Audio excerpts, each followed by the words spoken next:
Bonjour, bonsoir, je réponds à la nomination de Pasteur MJ. Donc, restez chez vous, parler de Jésus. J'aimerais partager avec vous un témoignage. Donc, je pense que ça s'est passé en 2014-2015. Donc, moi, j'étais à l'église, j'étais dans le ministère, j'étais choriste. Et il y arrivait un moment où venir à l'église, pour moi, ça devenait comme une charge, en fait. J'avais l'impression qu'on était tout le temps à l'église. Il y avait l'intercession, il y avait l'étude biblique, il y avait le culte, il fallait être là le matin plutôt pour les enseignements, les répétitions. J'avais vraiment l'impression de passer mon temps à l'église et je voyais les autres jeunes de mon âge qui, eux, ils faisaient leur vie, quoi, ils profitaient. Et pour moi, c'était ça, en fait, la belle vie. Donc, au début, je sortais en boîte et je revenais le matin, il fallait que je sois à l'église. Donc, je venais à l'église. Ouais, je venais à l'église fatiguée, mais je venais. Et puis, à un moment, il a fallu que je puisse prendre une décision parce que pour moi, c'était plus possible. Et j'ai pris la décision de quitter l'église, malheureusement. Donc, je suis partie, je faisais ma vie. Au début, c'était bien. En plus, je venais d'emménager seule, donc il n'y avait pas maman pour pouvoir me réveiller le matin, pour pouvoir, pour aller à l'église, quoi. Donc, je faisais ce que je voulais. Je sortais en boîte, je partais en week-end à Paris, etc. Et ouais, pour moi, c'était bien. Donc les jours passaient, les jours sont passés, les mois sont passés et j'ai commencé à sentir en fait que l'église me manquait. Ce que je trouvais comme, un fardeau, finalement, ça me manquait.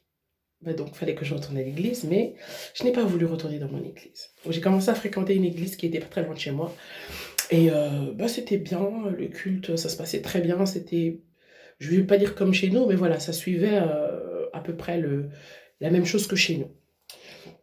Donc ce qui est bien, c'est que je viens d'une église quand même où on est bien enseigné, et donc je commençais à observer.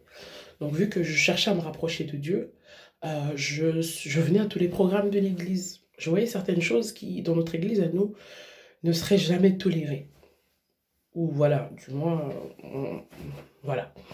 Donc j'observais, et puis un jour, les sœurs de la chorale m'ont approché me disant: «Oui, on t'a entendu chanter lors d'un culte dans l'assemblée, on aimerait bien que tu puisses, nous rejoindre».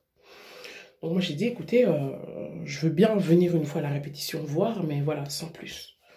Donc je suis venue à la répétition. J'observais beaucoup au niveau de la jeunesse comment ça se passait parce que, voilà, moi-même chez nous à l'église, je faisais partie de cette jeunesse, donc il y a certaines choses que je trouvais, bizarres. Mais voilà, moi je venais d'arriver, je pouvais pas me permettre d'émettre le moindre jugement.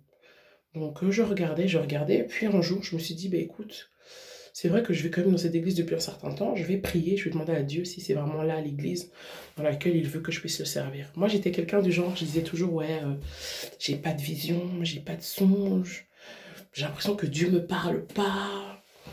Et donc, quand j'ai fait cette prière de chercher à savoir si c'était bien la volonté de Dieu que je sois dans cette assemblée, j'ai eu un premier rêve. C'est un rêve où j'entre dans une pièce, je vois le pasteur, je vois une sœur. Ça s'arrête là. C'est rien, donc moi je continue ma vie, les jours passent, je fais un deuxième rêve. Je suis à l'extérieur, mais c'est un endroit fermé, c'est comme un cul-de-sac. Et donc toute l'église me poursuit. Il n'y a pas d'endroit où je peux aller. Je me réveille, je trouve ça quand même bizarre. Moi je demande à Dieu de pouvoir me montrer où est l'église dans laquelle il veut que je puisse aller, mais finalement, je fais des rêves comme ça. Donc c'est pas grave. Je retourne dans mon assemblée, je parle avec mon pasteur. Et donc, finalement, moi je suis partie pour des raisons que moi je pensais que c'était ça, la vie, c'était bien. Mais finalement, j'ai vécu cette vie et ça m'a rien apporté.